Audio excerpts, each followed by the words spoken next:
Good morning, everybody. Welcome. Welcome to the Association for Art History and to our this morning's careers event, Careers in the Art Market. So thank you so much for joining us. I hope you'll find this a really useful, helpful experience. So firstly, just a little bit about us. We are the Association for Art History. We're the subject association for art history. So we promote the value of art history and visual culture for all and work with the education and cultural sectors to ensure that art history continues to thrive, to be supported, understood and enjoyed by all. We are a membership organisation for art historians. We run networks for those working in art history, including academics, curators and the art market. So whatever you go on to do within the field of art history, I hope you'll think of us as your organisation. So that's who we are. Before we get started, do tell us in the Q&A box a little bit about yourselves, where you're joining us from, your age, if you don't mind sharing that with us, and what you hope to get out of this morning. I know we have some attendees are joining from the US today, so welcome to you, but I'd love to hear where else people are from. So this event is aimed at young people wanting to learn more about the range of careers in the art market, including but not limited to commercial art galleries, auction houses and art fairs. So if you think of the art market, what do you think of? You might think of an auctioneer at a podium with a hammer directing the bidding between two oligarchies over an old master painting. Or you might think of a curator wearing white gloves hanging a painting, or perhaps a gallerist sat at a desk just inside the door of an art gallery. But this is just a really limited view. And unless perhaps you have family or family friends working in the industry, it can be very hard to know the full spectrum of careers available, what the work involves. They may not be careers that you come across in your everyday lives in the way that you would just kind of know about what a teacher does or a nurse or a doctor, etc. So this event is all about helping you to know a little bit more about what kind of roles are out there, what the work involves, how to get into this world, and so that you can help think about whether it's a good fit for you. So today we hope to go some way towards demystifying careers in the art world. And the art market is a £60 billion global economy. And did you know that in the UK is the leading European art market and one of the major hubs for the art trade? So in 2022, the UK made up approximately 18% of art and antique sales worldwide, ranking second behind the US and ahead of China. So it's a thriving economy in which, if you love art, you can find really interesting, rewarding and fulfilling careers. So this morning we have 5 speakers. We'll be hearing from Despoina Fasuli, career consultant and advisor at the art recruitment firm Lacey West International. And she'll be giving an overview of careers in the art market. We'll be hearing from Claire Owen, Senior Director of Sutton PR, and she's going to talk about arts communications and PR for the art market. And Pedro da Costa is going to talk to us about the work of an art gallery manager. And Marina Ruiz-Coloma is joining us from Sotheby's auction house to talk about the role of an auction house specialist. And then finally, Amanda Bryan, Director of Operations at Michael Werner Gallery, will talk to us about the importance of networking in the art world and how you might think about going about this. So we have 5 short talks taking us up to about 12 o'clock. And then we'll have a full 30 minutes, hopefully, for your questions. So I really want to stress this to you. This is your opportunity to find out as much as you can. So please, if you have a question, do ask it. There are no stupid questions here. Don't go away from today's event, please, wishing you'd asked something. Our speakers are giving up their Saturday mornings very kindly because they want to help. And they know what it's like to be starting out in this field and perhaps knowing initially very little about the art market and how to break into this field. So please make it worth their while and your while, and to use this opportunity to get as much out of it as you possibly can. So you can write your questions in the Q&A box. And if you write them as we go along, as you think of them, it really helps me to prepare. Okay, so I'm going to hand over now to our first speaker, Despoina Fazuli. As I said, she's career consultant and advisor at Lacey West International, the art recruitment agency. So Despoina, over to you. Good morning. Thank you, Christina, for the introduction, and welcome everyone in today's event. I hope you can hear me all right. We can, yes. Perfect, great. So my name is Despina. I'm a careers consultant and advisor at Lacey West Art. Let me, in the meantime, share my screen as well and start the presentation.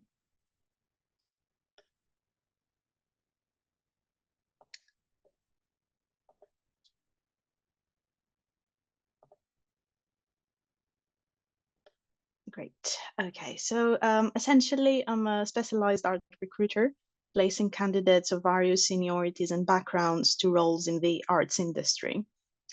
As an art recruiter, my job is to work with clients from the creative sector, such as foundations, galleries, research institutions, collections, art fairs, auction houses, and many more, find qualified candidates for a wide range of positions, from entry-level people to people with 10+ years of experience, and start their application process in order to introduce them to their potential future employer for a first round interview if they meet the criteria, of course. To give you an idea of the scope of roles I handle, we recently handled roles like head of a new US art fair, archivist for gallery, a director for the Arts Foundation, various specialist roles in auction houses, salespeople, junior and senior for commercial galleries, registrars, and more. And I'm here today to make you aware of junior roles that we come across in the arts industry and list a few of the most common entry-level roles that you can start from if interested in working in the arts. The art market is like a constantly changing playground where trends and tastes are always shifting. It's not just a place to buy and sell art, but also this cool reflection of what's happening in the world and how we all see it.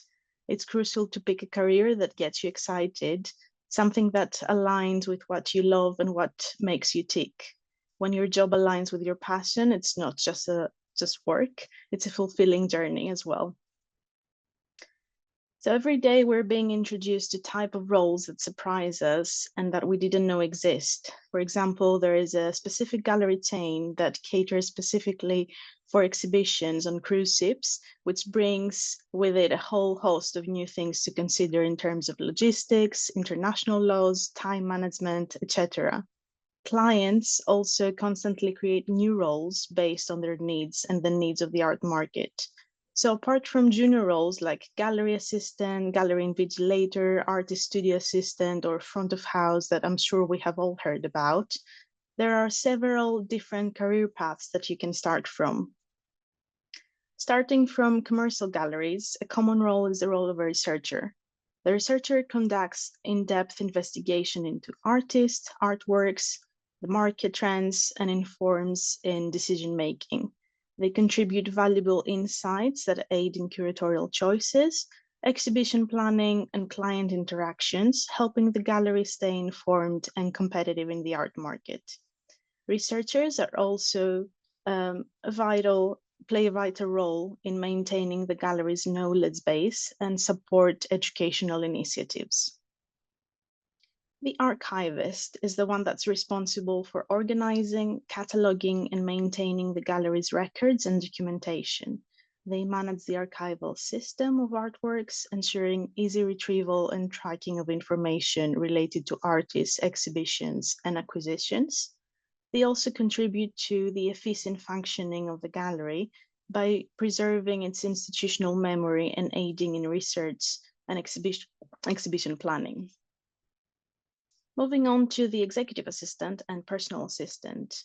The executive assistant provides high-level administrative support to gallery executives or owners.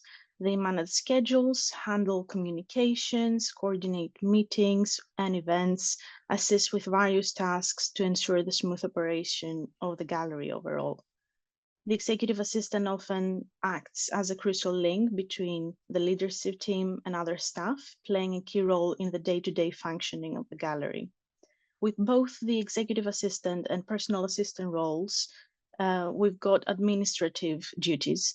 An executive assistant primarily aids top-level management within the professional setting, such as the commercial gallery, whereas in contrast, the personal assistant provides support to an individual, often in personal matters as well, extending beyond the professional environment.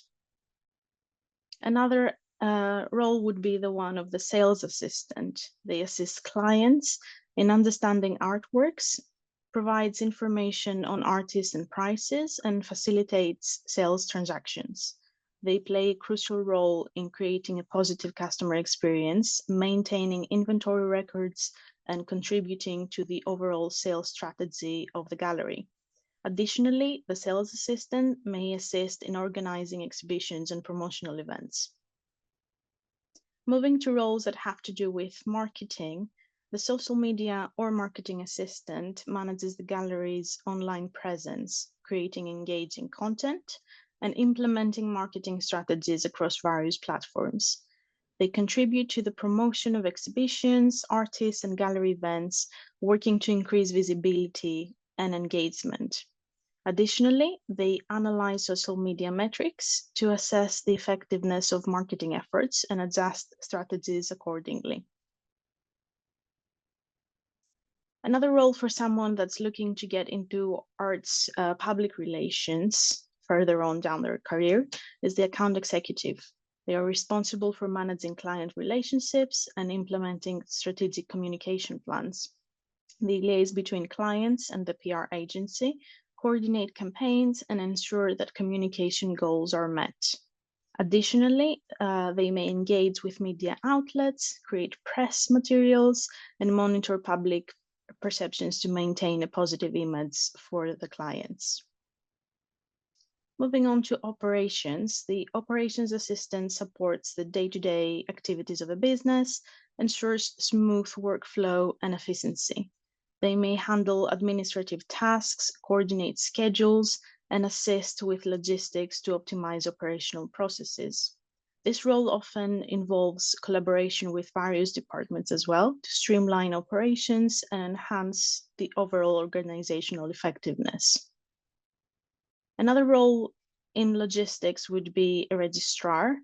A junior registrar assists in managing the documentation and logistics of artworks in galleries and museums. They contribute to record keeping, inventory management, and coordination of loans or shipments. This role involves supporting the senior registrar in ensuring the proper handling and documentation of artworks from the intake to display. Junior registrars play a key role in maintaining organized and efficient systems within the arts institutions, and this role is perfect for someone with strong attention to detail who can handle a busy workload. From here, you can either progress to senior registrar or even collections management roles. On the technical side, the more hands-on role, art technician, responsible for all the technical aspects of handling and installing artworks. They may assist with framing, mounting, transporting artworks, ensuring proper care and preservation. Additionally, art technicians collaborate with curators and registrars to guarantee the safe and accurate display of artworks in galleries, museums, and exhibition spaces. Roles that we find in auction houses now. Again, the executive assistant. In an auction house, they provide comprehensive administrative support to high-level executives, auction specialists, or department heads. They manage calendars, coordinate meetings and events, and handle communications, ensuring the efficient operation of the auction house. From this role, it's common to progress to client services roles, where someone working in client services is the person that coordinates and assists the specialist department with client queries. They manage the department bidding, during the annual sales season, and they serve as the main liaison for international clients. So speaking loads of languages is very important for this one. A junior cataloger or researcher in an auction house assists with cataloging works for sale, provenance research, that's photography, color proofing, writing condition reports for the catalogs as well. Oversees the authentication procedure for works, liaises with outside experts internationally to cultivate key relationships, and also assists with pre and post-sale duties, including preparing exhibition gallery labels, ticketing, managing interest levels, and negotiating post-auction private sales as well. A junior specialist sources works for sale for their department. Key responsibilities is the cataloging of property for public and private sales, including research into authenticity, bibliography, and provenance. They assist in catalog layout as well, the production and proofing, and the preparation of condition reports. A couple more roles outside the usual gallery or auction house setup would be the one of the art conservator or restorer. They specialize in preserving and repairing artworks, ensuring their long-term integrity. They assess the condition of artworks, conduct treatment, and repair the damage. They implement as well preventive measures for conservation, contribute to the longevity and aesthetic preservation of pieces. Restorers or conservators often work in museums, galleries, private studios, and employing various techniques to maintain the cultural and historical significance of the works. Another one, a more creative one, I might say, is the assistant curator. In a museum or gallery, they support the lead curator in organizing and managing exhibitions. They contribute to research, acquisition processes, and exhibition planning, assisting with the interpretation and presentation of the artworks or artifacts. Additionally, assistant curators may collaborate with artists, handle administrative tasks, and engage with museum visitors as well. Moving a little bit on to pathways to a career in the arts. To prepare for a career in the art market, consider pursuing an undergraduate degree in relevant fields such as art history, business or marketing, or museum studies. I would say that art history is a good bachelor's degree to start with and explore different pathways before diving deeper into a particular direction, specializing with a master's degree. Supplement your education with internships or part-time positions in galleries, auction houses, or museums to gain hands-on experience, as this is very, very important. Build a strong network by attending art-related events and engage with art professionals, and stay informed about market trends, emerging artists, and the industry in general to showcase your passionate commitment to a potential employer. In order to get a job after finishing your studies, you should have a few internships under your belt.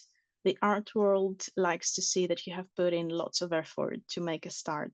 So do spend time on various job listings and websites and have a look on what's out there and explore the market before diving deeper into it. The art market is this ever-changing playground reflecting the world's vibes, and it's not just a buying and selling space. Find a career that vibes with your passion, because at the end of the day, it's not just work, it's a journey doing what you love.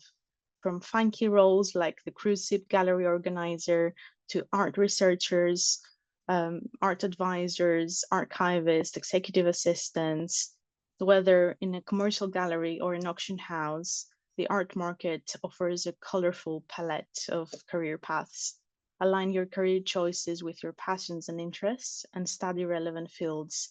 Get hands-on experience, network, and stay up to date with the market.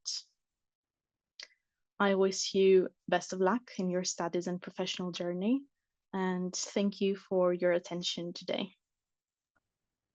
Thank you so much, Despina. That's really helpful. We're going to move straight on to the next talk, and then we'll have time for questions at 12.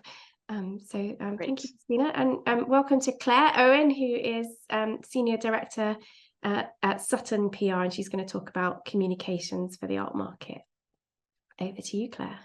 Thank you very much. Let me see if I can share screen.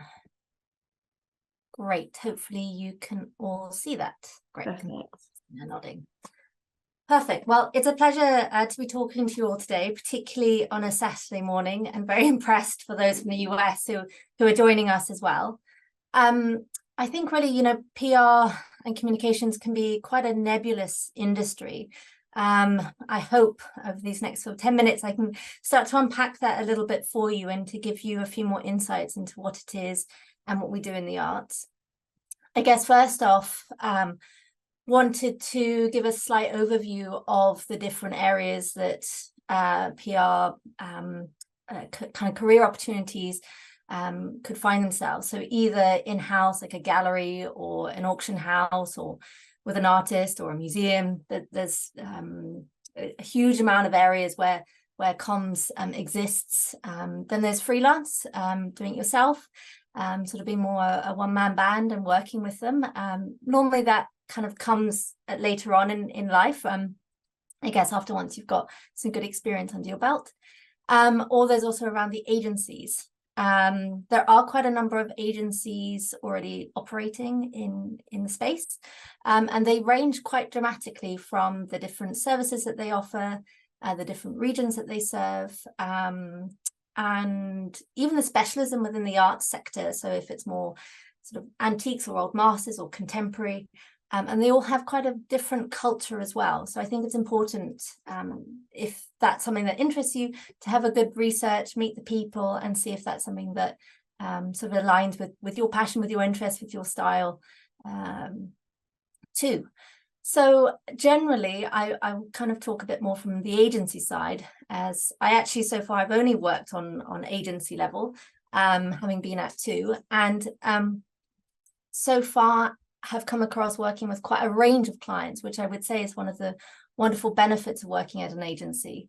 And so working with museums to artists to quite a number actually of luxury and corporate brands. And when I say corporate brands, I guess I'm alluding to the sponsors of exhibitions. Quite a lot of banks you find these days have their own art collections. And also, if you look at art fairs, there's quite a few sponsors there. So and increasingly fashion brands too. So their interactions with the arts, galleries, collectors, artists, and art fairs. I realized as well, I actually missed auction houses, but generally that's done in house. So anyway, quite a nice mix across the art market and the art world that you get to work on at different agencies, and they range from quite a few services as well that an agency could offer. I've included the sort of the 7 most common that I've worked across, and these include the communication strategy elements, media relations, really going out to journalists and what that looks like, and how you interact with the journalists and what stories you're placing, social media, from content to advisory, websites, again from kind of advising the look, the feel, normally working potentially with other website builders and other firms, and then also film. There's a lot more in the editorial and content creation side too, in the comms and PR world, in terms of what are those assets, what are those stories that you're telling, and then there's also elements of brand strategy, events and partnerships, and advocacy and network building, and also the corporate and crisis communications, although we always hope that we never come into the crisis communications element, although there are a few stories. You may have or may not have come across the golden toilet that was stolen at Blenheim, but that was certainly an exciting day in the comms world career moments. So I thought I would unpack a little bit about what those terms mean and what we do a little bit more on a day-to-day kind of basis. So I would say very much it's looking at the messaging around clients, and helping them see how their message comes across and helping them build what goes into their press release, their materials, and how they're communicating about what they're doing. So really analyzing what's being said. There's, I think it's the 4 W's, or it's the who, what, where, when, and why, and also how. So really kind of working with clients to establish what that is and making sure that that's always at the forefront of what they're saying, particularly with the media. Analyzing what activities the client is planning, and then seeing what works best for different audiences and also the different platforms, and then building your strategy from that point too. Also advising and looking at what assets are needed most. So sometimes that's, you'd be surprised, often they come to a point where they're going to be announcing a story, but haven't thought about what image are they leading with, or what film could really best tell that story, and what is going to engage their audiences in the best way possible too. I would also say setting objectives with clients is a key thing, and advising what is what success looks like for them, and then what is also possible within the landscape, and then working with them to set those objectives, and then going out and doing the media relations point, which is talking to all the journalists. So looking at exclusives in terms of which one publication potentially do you want to give a story to that you would really like to lead with, that's really important, maybe both to your client, but then the audiences they're talking to as well, and getting that message out. We found certainly press trips as well, so taking journalists abroad to go and see a show, to do reviews or talking to the artist, getting that behind the scenes moment as well is a huge element of what we do, and really exciting and fun as well, and involves quite a lot of travel. Coordinating interviews is again a big element, supporting your client to make sure they feel really well informed, prepared, and happy about how that interview interaction is going to focus on. And then also looking at those photo opportunities. How do you differentiate what you're giving to also different journalists and different publications, so that they feel that they've got something special for them to report on that's not the same as everyone else? Equally as well, unpacking and building effective storytelling.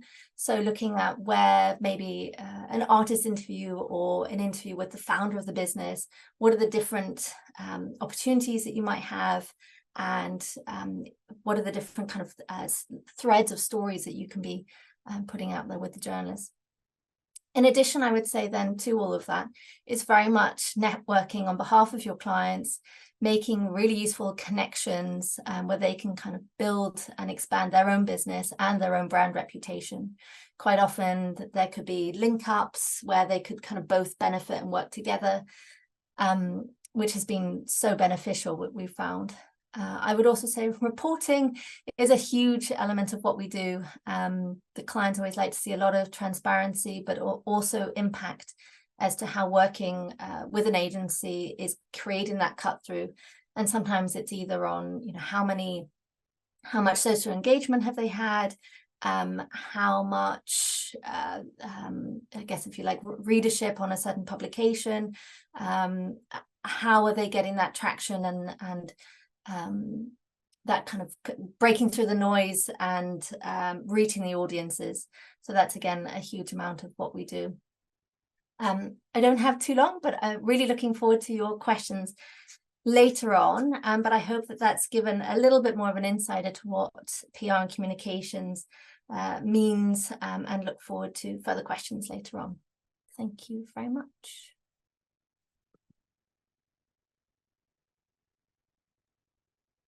Thank you, Claire. And we're going to move straight on to Pedro da Costa, who's going to talk about the role of a gallery manager, and who has been working at Ordovis Gallery. Welcome, Pedro. You're muted at the moment. I am indeed.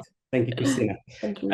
First of all, thank you so much for this opportunity. I think it's a very important moment for all of us. We can share our experience, we can share our thoughts and a bit of insight to the sector.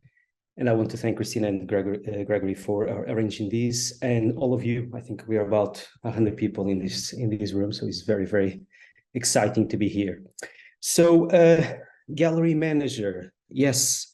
I've been working as a gallery manager for almost 6 years in 3 different galleries, all commercial galleries. In the past, I worked as well, Royal Academy, I work at Saatchi, I work at Barbican, and so many other places that I've worked. And I would like to share a bit the experience I had in the last 6 years and what is a gallery manager. Our first talker, she mentioned a few positions that you have in the sector. And the sector is very opaque. It's very difficult for us to understand what's happening inside the white cube. You go to see a show, but you feel always a bit wondering what's happening behind walls and behind doors. So I created a few PDFs to give you kind of an insight of what we have. Give me just a second. In terms of structure, I hope everyone can see this.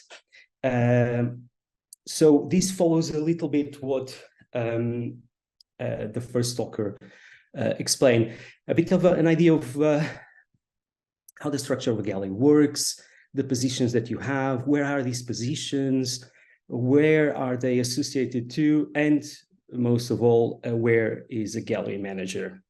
So as you can see, from my experience in the last 6 years, a gallery works more or less like this.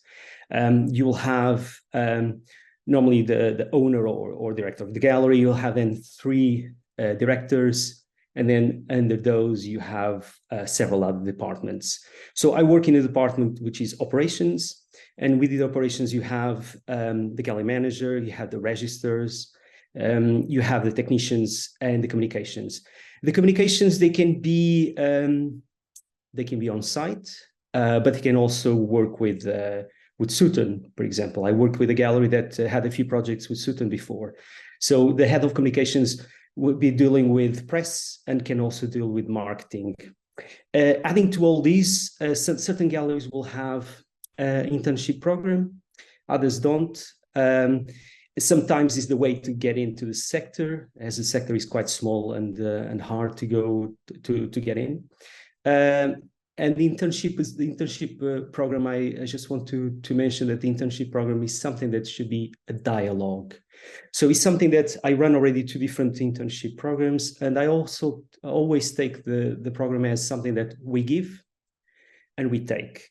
So the gallery has the responsibility to give the time and the knowledge to the intern, and the intern gives back. Sometimes that's not perceived from the beginning, but I want to mention that. I think is quite important, especially for you that you are starting in the sector. So gallery manager, what is a gallery manager? I'm super happy that our first talker didn't mention gallery manager has a position available in the sector, because that's a good thing, because a gallery manager is someone that works a bit behind the scenes, is someone that is in contact with everyone, is someone that makes the life of everyone smooth, is someone that thinks ahead, is someone that is always super organized, and is someone that makes sure that everyone don't need to face adversities. So I'm going to show you the second, and I hope it's not too, you don't feel a bit too overwhelmed, but a gallery manager normally works in 4 different bits. So it works in gallery management, as it makes sense, has a financial management duty, takes care of the building and the fabric, and then has a health and safety side to his responsibilities.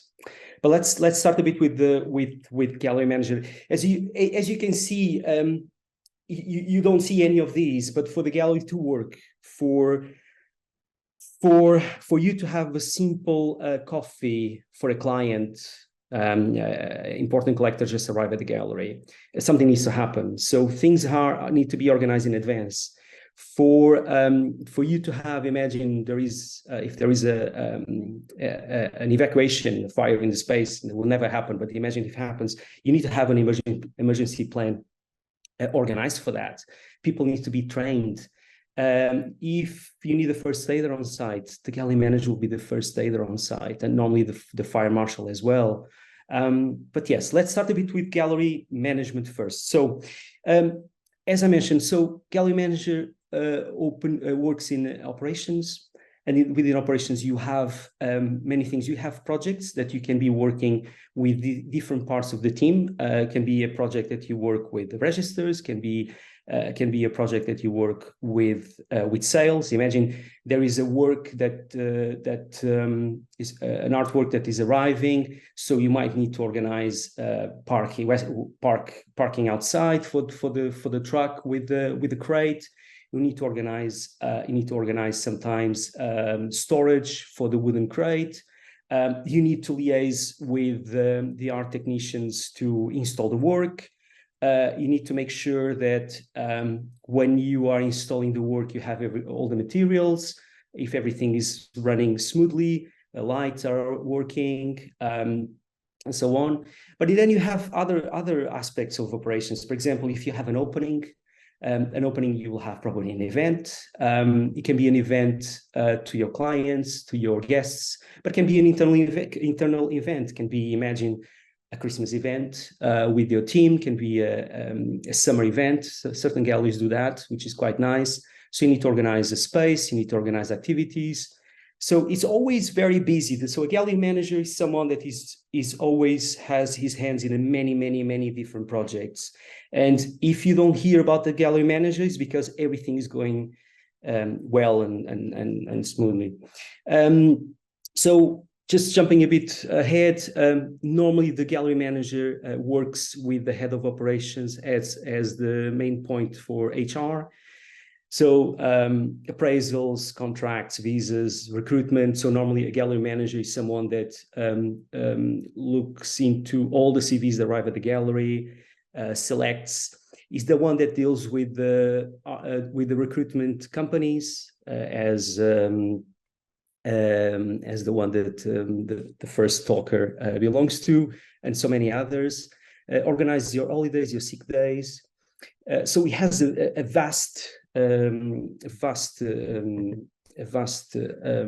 responsibilities. But then there's other things. For example, I think it's important in the gallery. We want our team to be happy. So, for example, the kitchen seems a bit silly, but if your team is happy, means that the gallery is happy, and we are producing a good atmosphere for everyone. So many galleries will have a very nice kitchen where everything needs to be organized. They provide coffees and snacks and fruit and so many other things. So then that needs to be organized in advance. Sometimes the archive is also organized. The digital archive and the physical archive and the library are also organized by the gallery manager, helped by or the intern or by the gallery assistant. So it's a multitask position. I mentioned the financial aspect of the position. So while you're dealing with so many things, you are normally the majority of the suppliers to the gallery are under your responsibility. With that will come the contracts with suppliers. It comes as well. Everything that is bought to the gallery normally goes to the gallery manager. So you normally need to run a budget for different projects. So costs efficiency is very, very important. You need as well sometimes to have monthly and annual reports to add to the financial department or to head of operations. So you see there is another aspect of the job that it can be quite interesting. Can be very boring, but at the same time can be very interesting because you are making sure that you follow the budget that they give you at the beginning of the year. So you're able to do that. Sometimes you can excel and save time and money to the company. As I mentioned before, there is a side of management regarding the building. So you need to have, the building needs to work. You need to have lights, you need to have painters, you need to have You need to have the air conditioning working. You need to have the cleaners every day. You need to have catering. You need to have IT, which is one of the most important nowadays aspects of any business. So everything needs to be working in terms of software, in terms of licenses, and in terms of apps updated. The apps can be on your desktop, on your laptop, on your phone. So normally the gallery manager is the one that gives the first help if you have any issues, and kind of monitors if there is any issues in the structure. And of course, he's with the main contact with your IT supplier, with the gallery IT supplier. And then, of course, I'm talking a lot, but just finalizing. Then you have the health and safety side of things. So security. Some galleries have 1 or 2 or 3 securities on site. I remember just recently one of the major galleries in London had an opening, and they had 10 securities on site. So someone needs to organize that. And then the other side of health and safety, risk assessments. Imagine for a business to be run, you need to have annual risk assessments, so make sure that we follow the law, including the fire extinguishers working, and as I mentioned before, the emergency plan. So an emergency plan is essential. Normally, that's organized by the gallery manager. It could be as well organized by by the head of operations, but normally the gallery manager will do that following health and safety legislation. I believe I'm running out of my time, so I will. I think it's just a brief idea of what a gallery manager does, which is a lot, and I'm looking forward to receive your questions at 12 o'clock. Okay, thank you so much. Thank you so much, Pedro. So we'll move then on to our next speaker, which is Marina Riz-Coloma, who's specialist head of middle market sales, Europe sales. Welcome, Marina. Sorry, hi, hello. I'm still seeing Pedro's screen. Yes, Pedro, could you stop sharing? Thank you. I can do that for him. There we go, I think.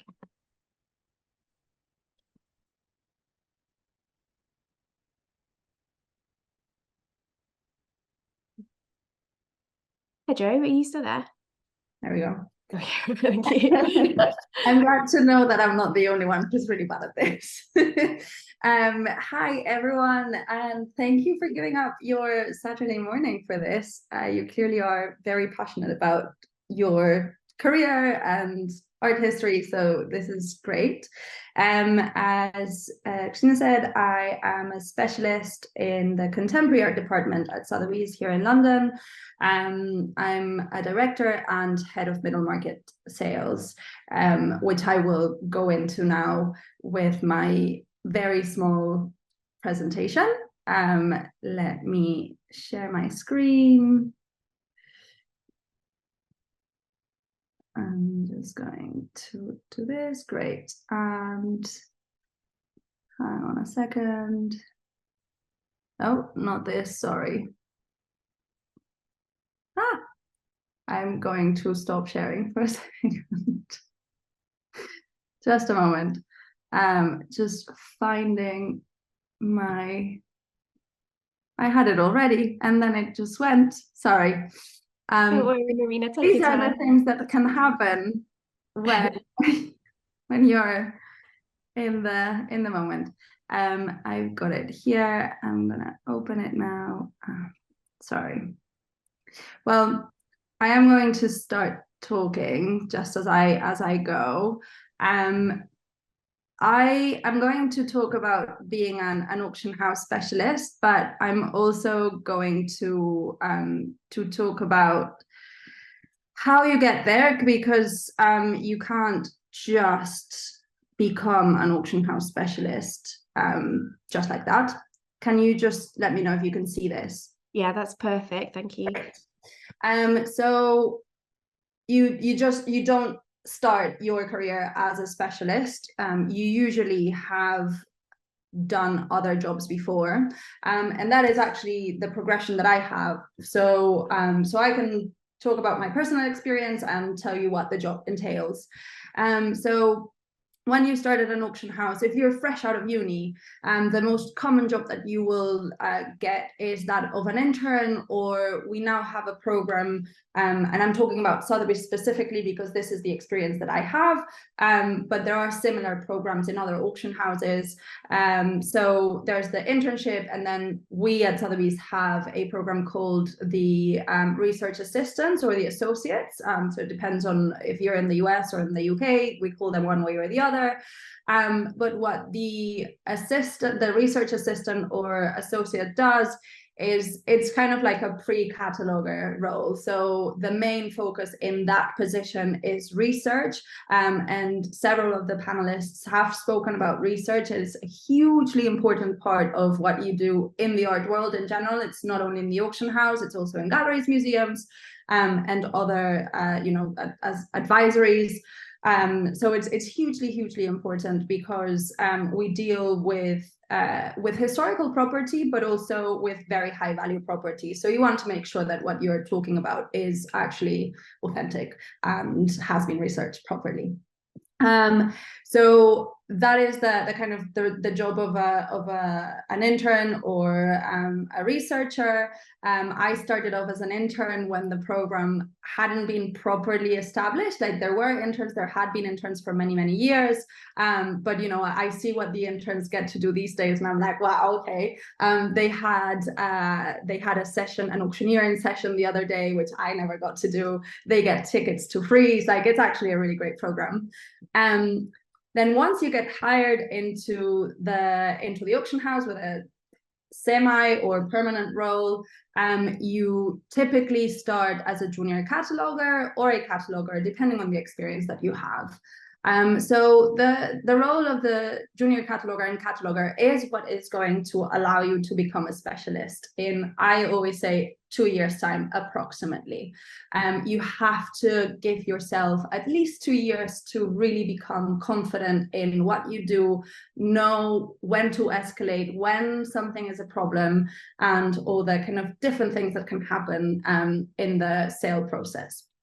So as I was saying, research is a huge part of this role, and I put these very basic logos. I am aware I'm not great at presentations, but they do illustrate the kind of the process. It's an ABCG process. So A for ArtNet. ArtNet is a price database that goes back to the 1980s.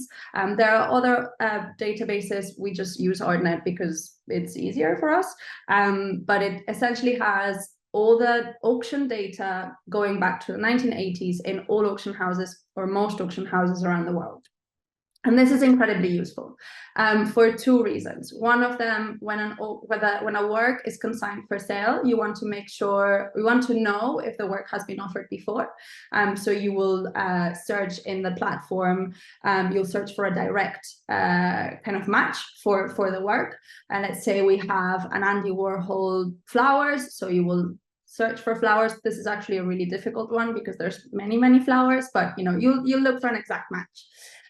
Another way we use ArtNet, and this is not necessarily the catalogers and the researchers, this is when you're slightly more senior and you're pricing, but we use ArtNet to do benchmark analysis.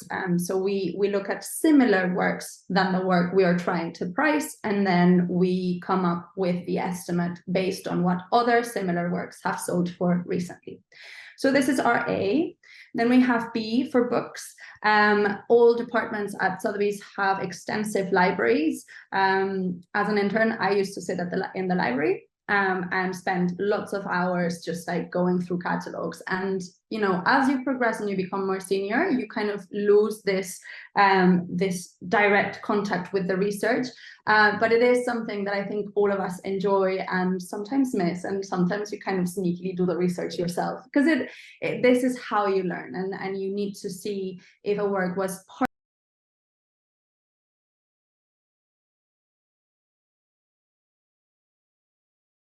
if this is kind of the big important book for this artist, and this work was illustrated in it, it is important. If it's the cover of the book, very important. All of this research then gets inputted into a kind of a program that then creates the catalog. This is B. For any books that we might not have, we also look externally. So our interns and researchers spend quite a lot of time at the British Library, at the V&A, at the Tate Library here in London, but we also have a network of catalogers and researchers elsewhere in other offices, and we communicate with them to get the research done. Then C is for catalog raisonné. A lot of artists, and I won't say all because that's not true, especially in contemporary, a lot of artists, particularly when they're more established, they have catalog raisonnés, and this is a book that compiles all the artist's work. This is kind of the most specialized book on the artist, and will give you an illustration of all the artist's work since their inception, or kind of the start of their career till the end. Warhol has, I think, 5 or 6 volumes, and not all his work is in the catalog raisonné. So yeah, it's like some of them are huge, like they're kind of, each volume is this thick. Some artists have just a little tiny book because their production wasn't that big. But if an artist has a catalog raisonné like Warhol, and the work is not illustrated in it, then that is a sort of flag, and it's not necessarily a red flag, but it is a flag for the catalogers to discuss with the specialists. Should we reach out to the authentication board or the estate or the studio to make sure that this is actually an authentic work? So the catalog raisonné is something that is very important in the kind of cataloging of the work.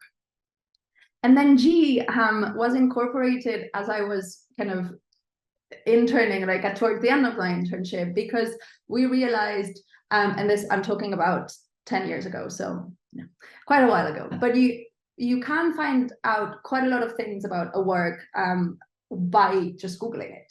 Not everything is in the books, especially with more contemporary works and contemporary artists who don't necessarily have monographs or exhibition books. And, with the pandemic, not that many catalogs were being printed as before. A lot of galleries and auction houses and art world companies are also thinking kind of about the footprint that printing a catalog involves. So not everything has a catalog anymore. So Google has become something that is important to search, even if it sounds a bit like, oh, you're Googling things, but actually Google can take you in the right path. Another of the roles of the junior or the cataloger is note writing. So the essays get written by the teams. Not only the catalogers, specialists also write them. But as you become more senior, there are other things that kind of eat into your day. And these are always supervised and corrected by the head of sale. And then authentication, which I think Despoina mentioned earlier, super important. Everyone in the team has different artist studios or foundations that they will kind of become more acquainted with. So for example, I am the Sotheby's, and this is global Sotheby's contact for the Antony Gormley studio. And this is because as a cataloger, I started talking to them and then developed a great relationship. And now every single Gormley that gets sold at Sotheby's has to go through me. And then there's other people who will talk to the Warhol estate, although they don't formally authenticate. We can ask them questions. I don't know, any other artist, Lucio Fontana, they not only is there a catalog raisonné, you also have to send the works to be seen by that foundation. So every artist will have a slightly different process, and that is why you need to be a junior cataloger or a cataloger for a couple of years at least, in order to build that knowledge of knowing what process pertains to each artist. And we have situations, that is why people are supervised. We have had situations where teams change, and then there's a new person who becomes like the resident specialist, and they're like, oh, this is fine to go for sale. And then you see it, it's like, actually, have you checked with the foundation? And then this person might not know that there is a foundation. So this is all knowledge that is very important. And that is why, you can't be in the job for like 6 months and then be like, I need a promotion. It's because it takes some time to build that knowledge. And then the thing that actually gives name to this, to the title, so the physical cataloging of things, and of course that is hugely important. The physical cataloging of things, people think it's like, oh, you know, we're just gonna measure and write whatever is on there. So yes, measuring is a part of the job, but it's not only that. You have to make sure that you know what medium the work is made of, and you know, I've had to smell works of art, and you know, you get into discussions with your colleagues like, oh no, this is acrylic, no, this is oil, or it doesn't make sense because this was made in the 40s, so acrylic wasn't around, or things like this. So medium, is the work dated, is the work signed? Some artists, so for example, this work that I've put here is a work by Joseph Albers, which is actually currently being sold in our sale in Milan. And if you look at it on the front, there is a little kind of a small monogram and the date usually on the front, but what is most interesting about this work and most works in general is the back. So this is why I included this image of the back. You have loads of labels. So this is a Sidney Janis gallery, which is great because they used to represent the artist. So it's a kind of like, tick, great, this was part of Sidney Janis, good thing. This is another gallery label. So you're thinking, right, so in my provenance research, I need to check that this was in the inventory of this other gallery, or was it an exhibition in this other gallery? These little chalk marks, you might think, oh, they're just numbers. Actually, these chalk marks can be auction numbers. So this tends to mean that this has been up at Christie's. I would have to check because I actually don't know the provenance of this work. But Christie's tend to write things in chalk, or they have it stenciled. So there are certain things that you know how to identify in the moment. And then this extensive writing is the artist himself who detailed what materials he was using. So if a work doesn't have this writing, I'll be like, okay, let me check with the estate. So all of this, which right now I'm just like, when you start as a junior cataloger, you don't know these things. So that is why I say it takes at least 2 years to build all of this knowledge, because it's not one artist, it's thousands of artists that you need to know this about. There's also the photography, color editing, helping with the building of the catalog. And then you become a specialist. So a specialist is kind of someone who's able to oversee the cataloging process. They're also involved in the cataloging process. They tend to catalog with the catalogers, and they just make sure that the condition report is properly done, that the cataloging is correct, that things are picked up, that, you know, is this a label that we should look into? This is a show maybe that we didn't know this work was in. Let's look into it. All of these things. As a specialist, you're also what is called a business getter, and this is exactly what the name says. You are bringing business to the sales, be it with clients that you've known for a while, or clients that you've met in the galleries. These could be dealers, these could be private clients, it could be all sorts of things. And once you've become a specialist and you've spent some time being a specialist, the next step typically is becoming head of sale, but that is not always the case, which is why I've kind of done 2 different arrows. You can be a business getter on your own, kind of not be associated to any sale and bring business both to the evening, to the day sale. You can do these things, or you can become the head of sale, who is also a business getter, but who has more managerial role of ensuring that everything is in the sale by the time it needs to be in the sale, pricing things, going after things, making sure that the team are doing proposals, that they're doing the research properly. Everything is read and supervised and, you know, checked by the head of sale and the specialists. Of course, there are multiple checkpoints in the cataloging process. And so as head of sale, you're kind of the person in charge, making sure that things get brought into the sale and then get sold on the day of the sale. And then something that in parallel you can become is an auctioneer. that typically happens kind of later in your tenure. I recently become an auctioneer in July, and I took my first auction in October. So these things kind of run in parallel, but tend to happen as you progress. And then just very quickly, because I know I'm over, you can progress to do the business getting side, or you can progress to do other managerial roles. So in my role as head of middle market sales in Europe, what I do is I oversee any sale that's day sale or online sales. So the kind of anything that's not out there in the press with like the big numbers, in all of our selling locations in Europe. And this is because I was head of day sale. I've also done all the other sales. So my experience made me a good candidate for this kind of more general position in Europe. So the managerial route is something that you can take. I'm still a business getter. I still consign and sell from our sales. I was in New York last week for our sales in New York. So this is something that you can do as you progress, but you never stop being a specialist. Once you're a specialist, then there's other titles that kind of get added to your role. Yeah, that's it for now. Thank you so much, Marina. So we'll move on to our last speaker for this morning, who is Amanda Bryan. And Amanda Bryan, as I said before, is Director of Operations at Michael Werner Gallery. Thanks, Amanda. Thank you. Hi, everyone. Let me just quickly share my screen.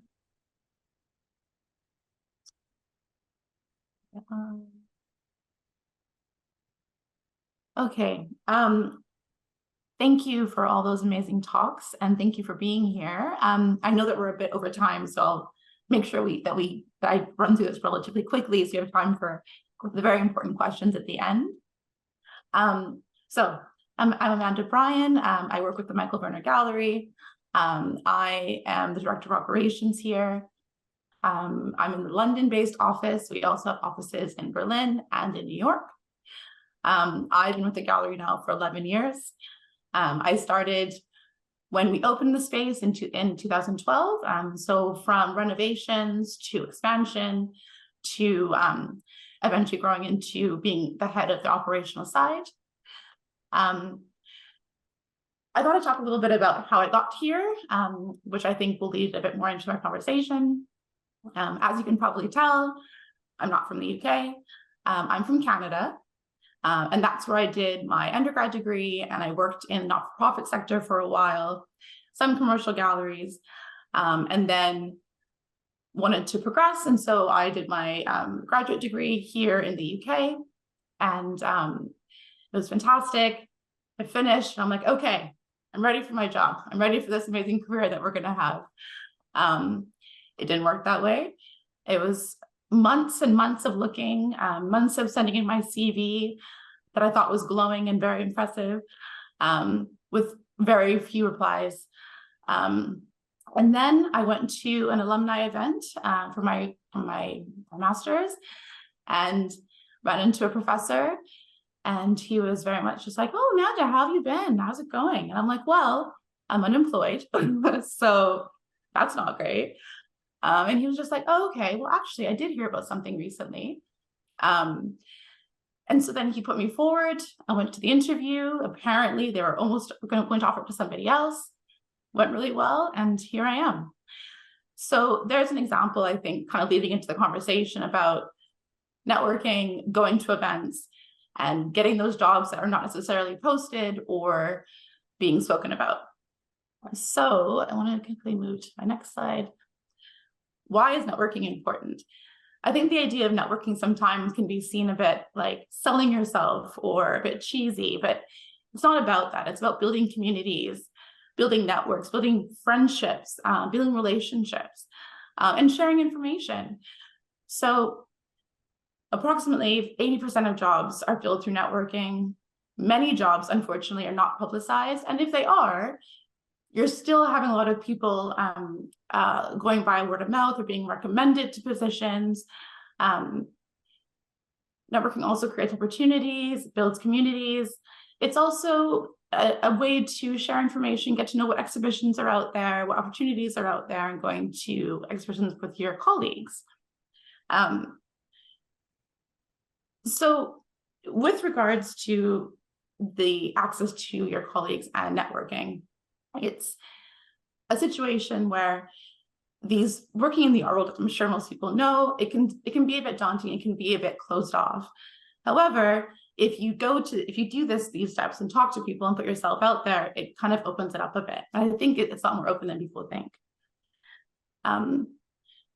Types of networking. I think I'm going to separate this into about 3 different categories: online, face-to-face, and general.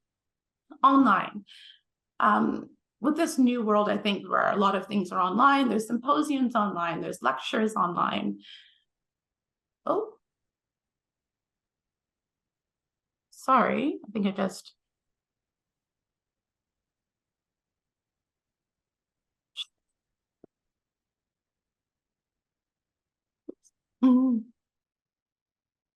Sorry, I think I'm having some difficulties here.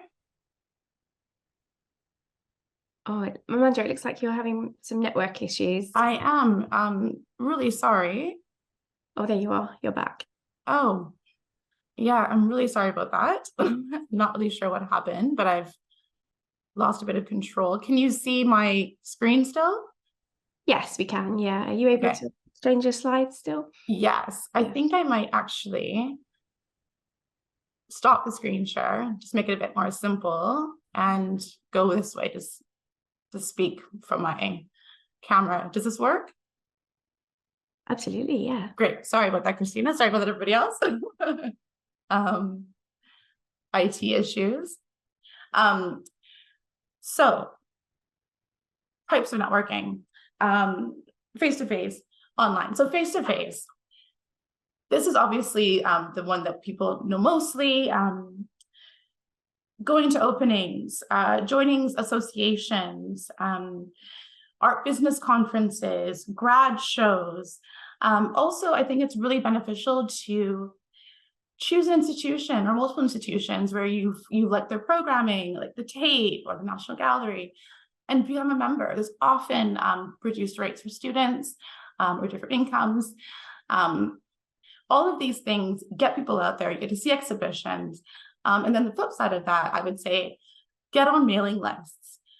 Every gallery, every commercial gallery, every museum has a mailing list. This is how you find out about their shows. This is how you find out about their openings. Openings for commercial galleries are often public, even though they seem quite private. Many of them are public.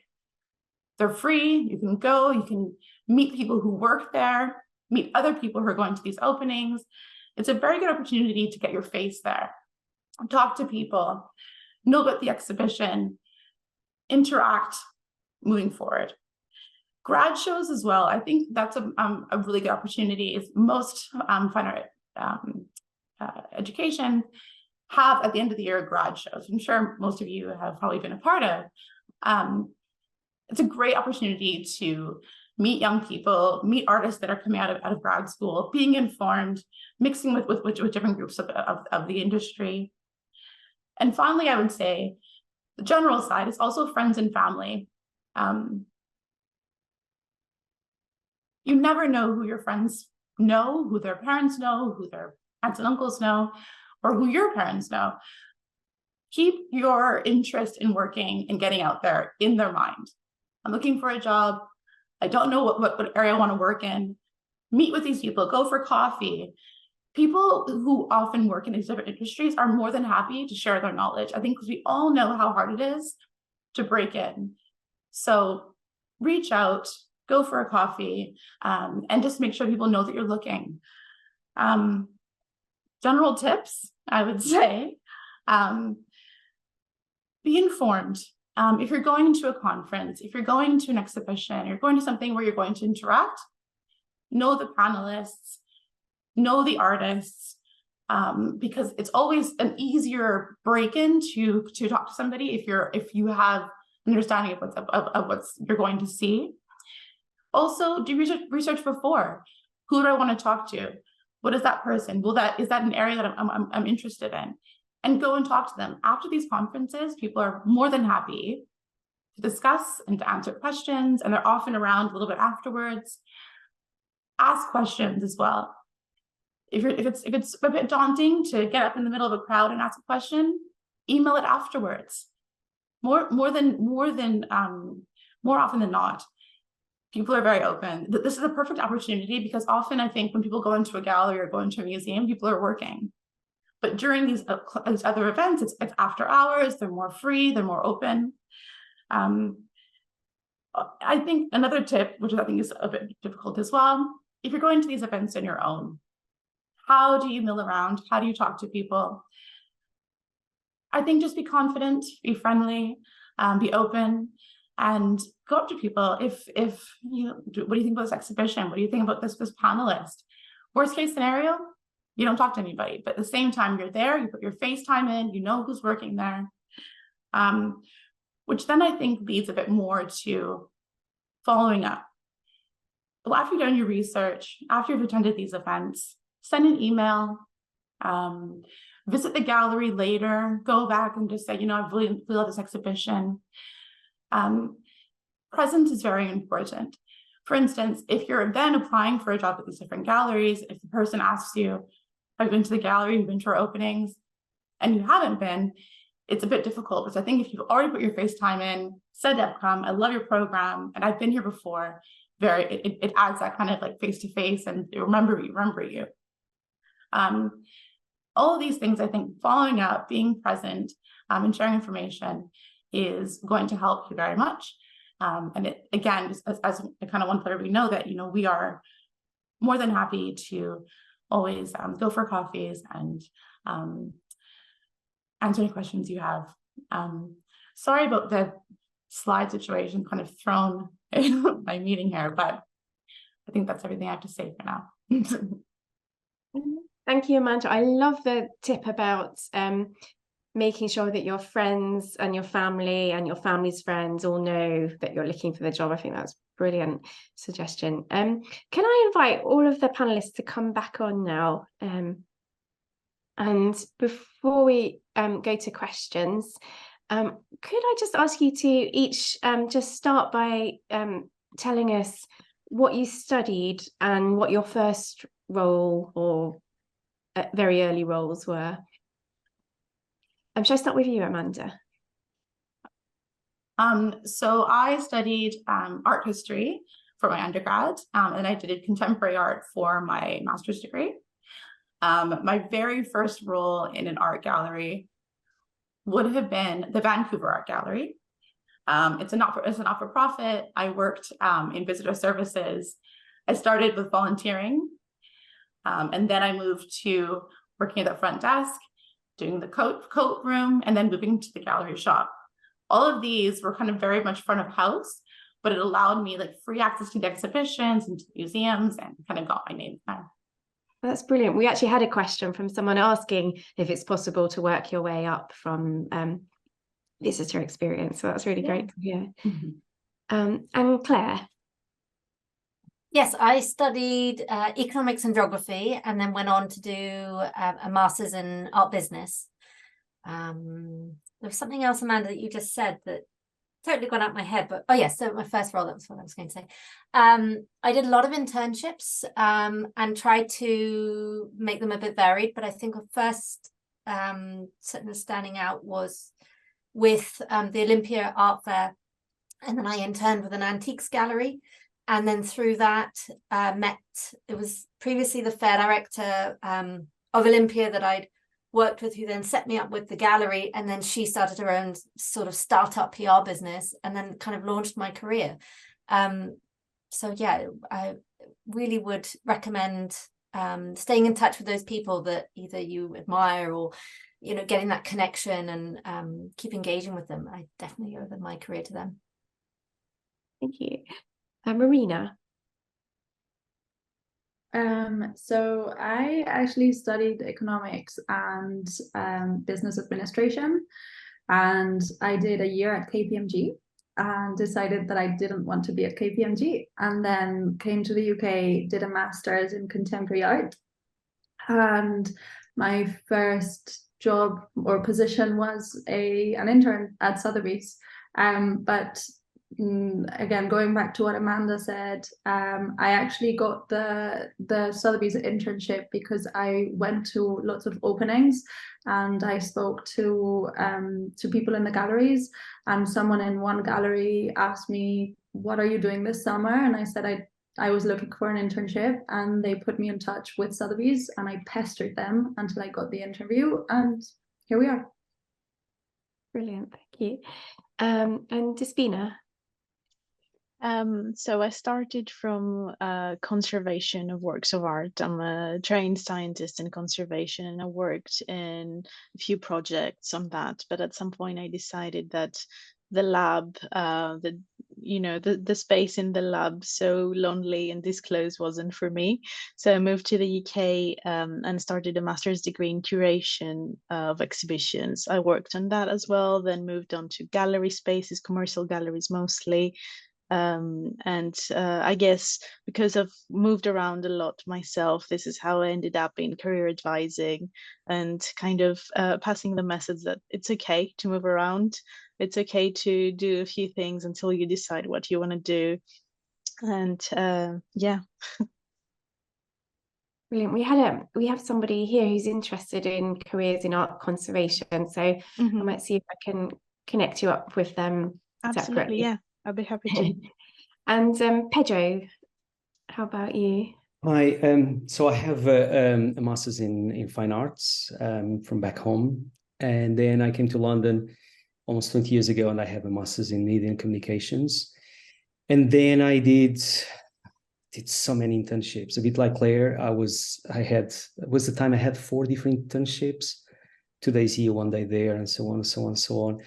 And then slowly I entered Saatchi Gallery, then I entered Royal Academy, and then I started to work in operations and being in that path. But I think what is important to say to everyone, you really need to believe in your dreams. You need to believe in hardworking, but also you need to have a moment that someone believes in you. So you believe in yourself, but there is a moment that someone thinks that, okay, this person has the potential, this person has the skills, and I'm going to invest a bit of time in this person. I think all of us had that, and that's quite important. And that's a moment where someone pushes you, because competition is really fearful. The sector is quite small, and you don't have many positions available. So, yeah.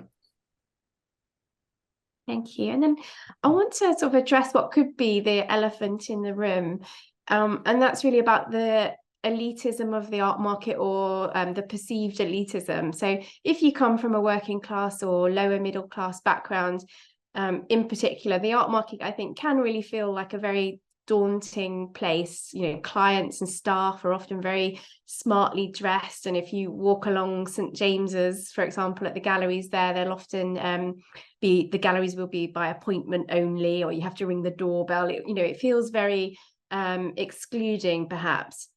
And there was a question which I think a lot of people may resonate with, which came from I'm just going to find it because I know you wrote a lovely answer, Pedro. Let me find it. It was from Lottie, wasn't it? She says she's 22. She's currently in her 3rd year at university, studying BA in art history.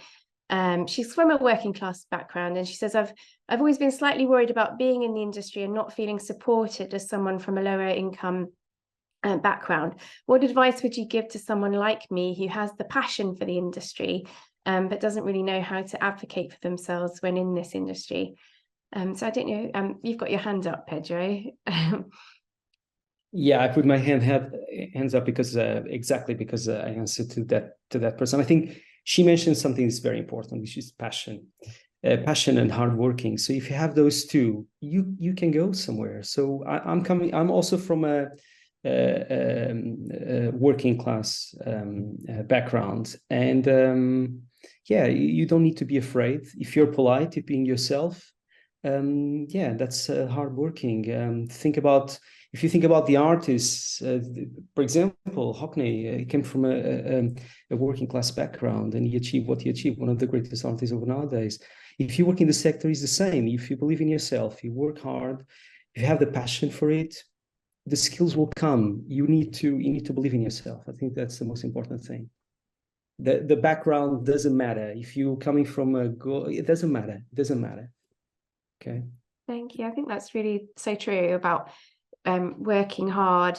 You know, at the end of the day, these are businesses who want to see results. So they will really kind of respond to people who are working hard and really kind of committed. There will be lots of people out there who are very comfortable in those kind of environments, but perhaps aren't actually putting the work in. Claire, you got your hand up as well. Yeah, I just wanted to add to that. I remember a gallery saying to me they get thousands of CVs on a day-to-day, and they may meet people when they're out there doing maybe their art fairs and things, but they said what really resonates with them is that personal connection. And I think people buy people. It doesn't matter where you come from or those are elements of your background. I think people make a connection and they'll buy into your passion and your hard work. And if you can stand out and really show them that, and if you want, like, if that's what you really want, like, don't give up on your dreams either, and people see that. And just kind of keep going and take that care and passion and make an impact. And I guess just hope that, you know, all those other worries and I guess other layers, don't let that hinder you at all. You know, keep getting out there and don't think about that. Thank you. And I think it's sort of practice makes perfect in a way. You keep getting the experience and you're building confidence. And I really like this idea of person to person. Also, if you think of the gallery director or whoever it is that you might be feeling a sort of a distance from in terms of kind of class, but remembering that they're just people too, going through all the things that people go through. Yes, Despina. Sorry, I didn't understand I was muted. Yeah, I completely agree with both Claire and Pedro. And I think we've all touched based on that before. This is exactly why networking is important. I'm coming from a working class background as well, and I'm coming from a different country. So I came to the UK with experience from somewhere else. No one knew who I was.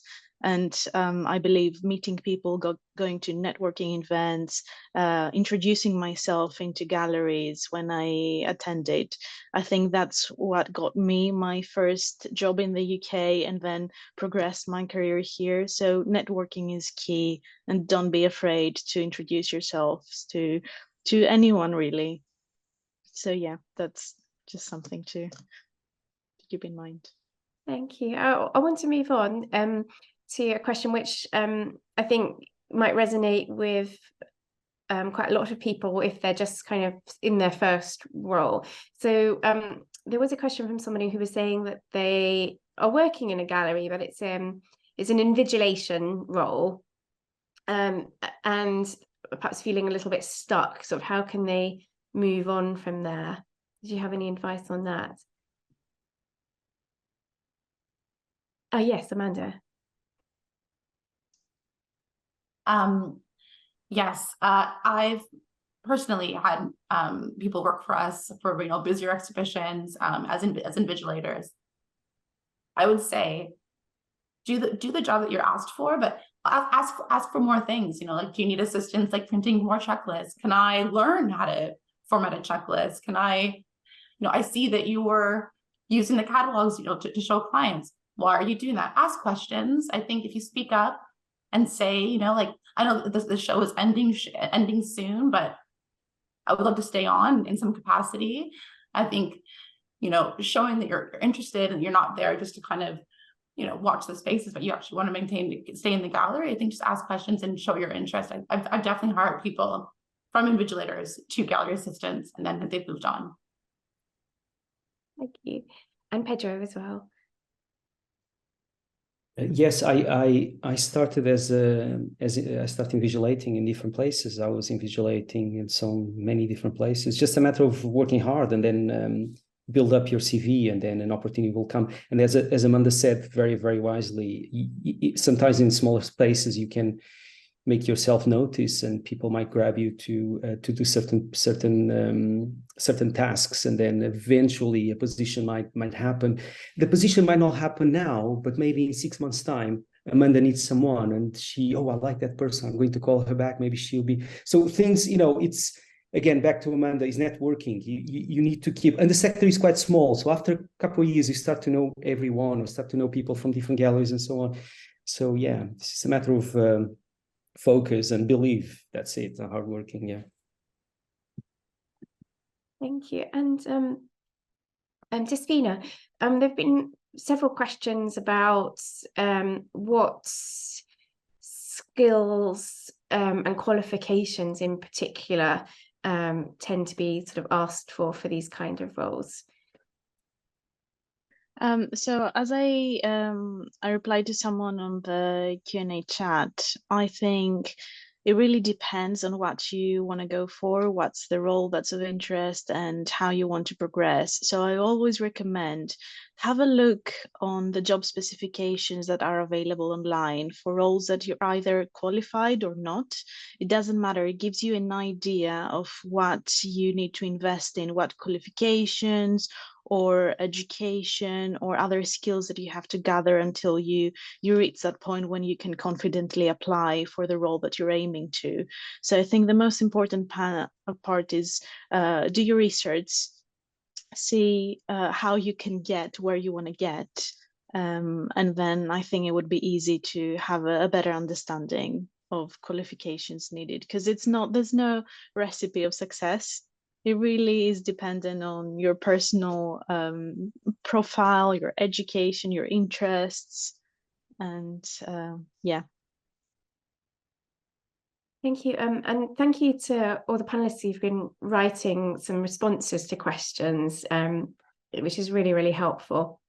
We haven't been able to get through all of the questions, but I think what I'm going to do is trying to send around some answers, like a little Q&A sheet with these questions and answers, and send that around to you all, so that we have answered everybody's questions, which would be great. So just to close, Claire, you have your hands up. Yeah, I just wanted to do just a big shout out actually to you, Christina. Even just earlier this week, I was being told of how you've supported somebody else in their career. You certainly supported me. So just encouraging everybody who's tuning in, like do talk to Christina, do keep in touch with your the different associations you're in touch with, or universities. Keep engaging with them too. Again, that power of connection is wonderful. But again, just a big shout out to what Christina's doing. Oh, thank you so much, Claire. That's lovely. So just to close, what I would love is if you could each give us a top tip, which may be one that you've already said, but just to remind us, a top tip for people starting out in a career in this sort of field. Claire's nodding, so I'm going to put you on the spot. Thanks. I've been sort of trying to write down what I would say. And I think a lot of people have said this to me over the years, but I'm going to say be curious would be my top tip. Can you just explain what you mean by that a little bit more? I think keep asking questions, take an interest. Don't just sit back. I think, put yourself out there, engage with people, build your understanding. I guess that's what I mean by being curious. Don't just accept what you're told or barriers put in front of you. Keep building your own understanding and going forward. I hope that unpacked it a bit more. Brilliant. Thank you. That's brilliant. Marina. I would say put yourself out there. For a lot of the comments and questions, it sounds that many people doubt themselves, and there's a lot of insecurity as to maybe I'm older, I'm doing a career change, or many things that we might feel that might make us not a great candidate for an art job. And everyone has experience that can be very relevant to different positions. Talk to people and be confident that you will have something that someone will find very helpful. So go out there and be open. Thank you. Amanda. Yeah, I would like to mirror what Claire and Marina said, very much like put yourself out there. Skills are transferable. I think there's this idea sometimes in our industry that if you don't have 20,000 internships or everybody's already having galleries as an experience, it's hard to break in. I think it's just be there, go to the openings, talk to people, and don't be afraid to like send a CV in without previous experience already. I think most industries are transferable, and again, it's your personality, it's you, it's your passion, it shines through. Just be persistent. Thank you. Despina. As said already, be confident, get out there, identify your transferable skills, and be confident to communicate these with people that you meet. Try and meet as many art professionals as you can, and you'll sign through and you'll start somewhere and you reach your aim at some point. I know it's not the easiest journey, but I'm sure you're gonna make it. Thank you. Pedro. Yeah, I think I don't have much more to say, but after what you said, but I think you need to believe in yourself, most of all, hardworking, believe in yourself. And as Amanda said, don't be afraid to send your CV to the gallery, to galleries and other institutions, because you might be lucky to get something. We are always looking for something, and normally what's happening is we keep CVs that a CV that can be outstanding. Always put aside for a possible position I might have in the future. And then I think once you've sent off your CV and actually been asked to come in perhaps to the gallery to have a chat, actually be brave and actually take up that opportunity, because I've remembered that I did exactly that for one of the leading commercial art galleries, and then was too afraid to actually go and take it up. And at the age of 43, I still regret this, even having had the career that I've had. So don't be me. Don't have that regret. Yeah, you need to believe in yourself. I think that's important. Believe in yourself. Possibilities are out there. You need to put out there and believe in yourself. That's it.